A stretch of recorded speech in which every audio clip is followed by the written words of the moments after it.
we explain how Nelson Mandela fought for equality and freedom.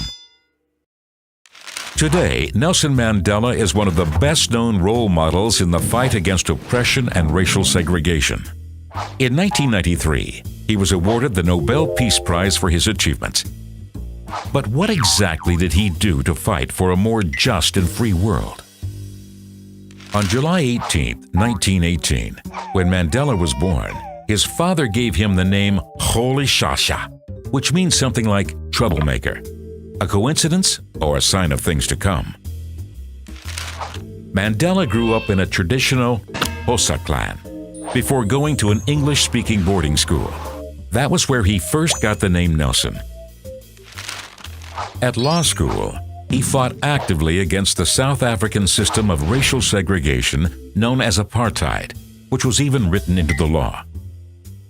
Mandela joined the ANC, a party that advocated for black Africans' rights. Although Mandela initially believed in peaceful protest, he changed his mind in favor of armed resistance. After the ANC was banned, Mandela's struggle went underground. But Mandela couldn't hide forever. In 1962, he was arrested and sentenced to life in prison as a terrorist. Although some Western politicians supported his imprisonment, more and more people around the world advocated for his release. In 1990, South Africa's new president, Frederick de Klerk, gave in and set the troublemaker free. 4 years later, Nelson Mandela ran for office in the country's first democratic election and was voted in as South Africa's very first black president.